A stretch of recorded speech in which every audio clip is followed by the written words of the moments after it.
Hey everybody, and welcome back to my channel. So I've been waiting to make this video for a while because I've been waiting for better weather. Unfortunately it hasn't happened and we've had nothing but storms here in the UK. But today's video is going to be a review on the Altair Hypercam 269C camera, which is the latest Hypercam to be added to Altair's lineup. So let's get into the video and have a look at what this camera can do. So, if you like what you see, don't forget to hit like, subscribe and the bell.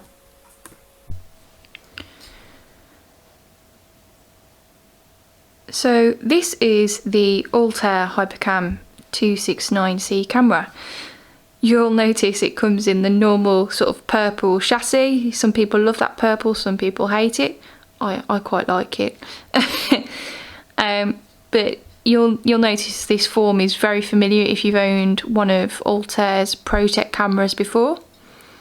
So if you've had another Pro Tec camera, you can literally just slot this onto your imaging tray in the same, because the sensor in here is backspaced by 17.5mm, pretty much the same as every other Altair Hypercam Pro Tec. So a little bit about the sensor. It's a colour sensor and is the Sony Exmor IMX269 sensor, which is one of the latest generation of CMOS sensors, and we'll talk a little bit about that later. It's a 12-bit sensor and has 21 megapixels with a great pixel density, and the pixel size is 3.3 micrometers. So the pixel array is also 20.49mm by 17.83, so it's a micro 4/3 size sensor, so it's going to give you a nice field of view. And later on in the video I'll do some real world examples of field of view with my kit using Sky Safari. So this sensor is a great alternative to the now discontinued Panasonic MN34230 colour sensor. So if you liked the look of that sensor, this one might be the one to go for. Now you might notice it's quite a big looking camera. I don't have small hands and it feels quite solid and quality, and it weighs 580 grams because I've just stuck it on my kitchen scales. And now for the part that everybody wants to know the most. It costs £999 in the UK. So what other features does this camera have? It has a USB hub included, so that you can plug like your guide camera or a focuser in, and that's the way I run it. And it has a USB 3 port, which is quite secure. That cable's not going to get yanked out. And one of the main things about it is that I could not find any type of sensor glow on this camera whatsoever. But let's go back to the USB port. I had a specific question from somebody asking whether the USB port could be used while the camera wasn't plugged into, whether the USB hub could be used when the camera wasn't plugged into a power supply. I'm pretty sure the answer is yes, but let's check that out now. Okay, so I've got my GPCam 290C here, which I usually use as my guide camera, complete with USB cable. And I'm going to plug the Altair 269 into my laptop. And I'm just going to open up SharpCap. So I'm going to go to cameras, and at the minute you can see that it's just listing the 269C Pro Tec. I'm now going to plug in the GP cam.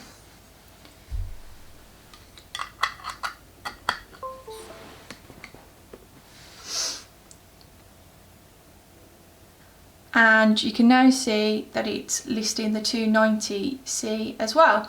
So if I click on the 290, put my hand over it,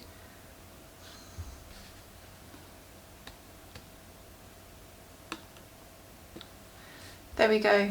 So it's definitely, you're definitely able to use the USB hub that's built in without powering it via the 12 volt power supply.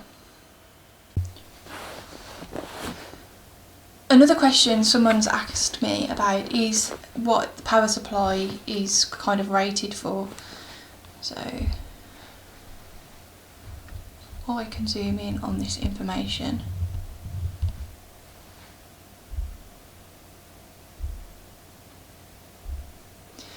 So its actually output is rated at 12 volts at 3.34 amp max. Now, this powers the camera absolutely no problem. Well, the tech part of the camera.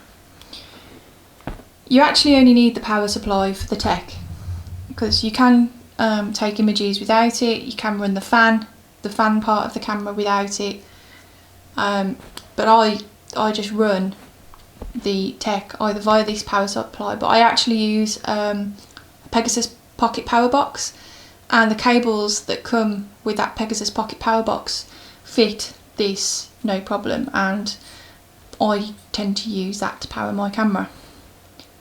I have a different supply to power my Pegasus Pocket Power Box, which is beefier and can output more amps. I think it goes up to 10 amps max, which I've never even got close to. But this power supply that comes with the camera is absolutely sufficient to power the tech in it. So in my time with the Altair 269C, I have managed to shoot a few images, and I will show you those as the video goes on. But I just wanted to say this camera is quite good for sort of lunar and planetary as well. Now, I haven't managed to get any planetary shots, but I did get a lunar shot of a crescent moon. And on the Altair website, it says this camera should be able to get up to frame rates of 17 frames per second, 17 and a half frames per second, sorry. I didn't actually manage to get it up that high, but that might be due to the hardware in my laptop, but I did manage to get it up to about 12 frames per second, which for a large sensor like this was incredible, really.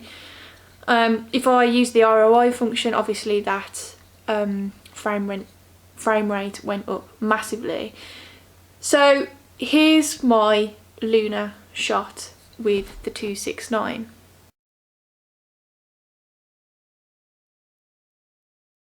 In addition to my lunar shot, I also did some deep sky objects. Now, camera settings, I found using the shortcut sensor analysis, if you check out my video on that, that unity gain was around 565. So all my shots were set at 565 minus 10 degrees C. The tech in this camera can actually go to minus 45 degrees C from ambient, but I've found that you don't actually need to go past minus 10. If anything after that, you're kind of just like increasing the load on the power in the tech system, really. So I'll show you my deep sky images, and I'll put the settings on each image, and we'll have a look at those now.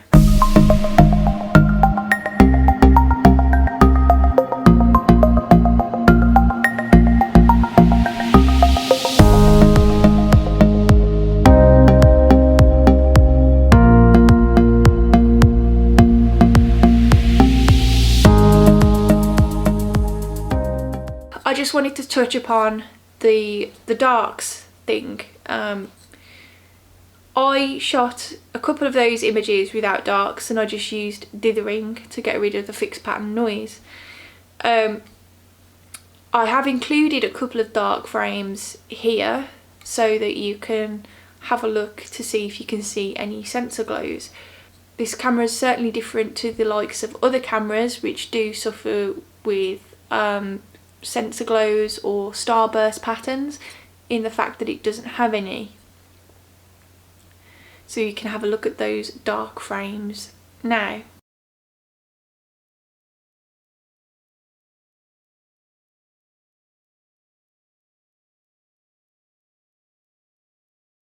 So finally, let's have a look at some examples of field of view, and we'll switch over to Sky Safari to have a look at that.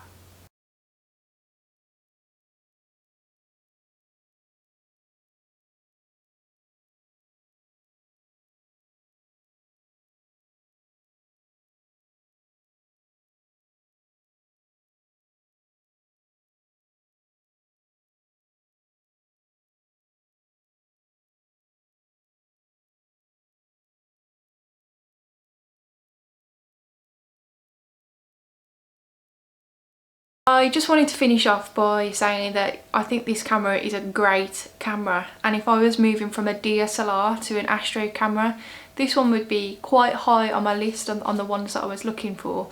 Mainly because it's got a really big field of view, and it's got a nice pixel density, so it kind of works with shorter focal lengths and longer focal lengths.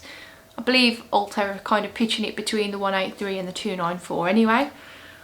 And two, I really like the fact that you don't have to shoot darks. So darks will always be the best way to get rid of any fixed pattern noise, but you don't actually need them to get rid of any starbursts on this camera. So it gives you the choice. So personally, I shot a couple of those images without darks, and I just used dithering instead to get rid of, you know, any fixed pattern noise there. So thanks for watching.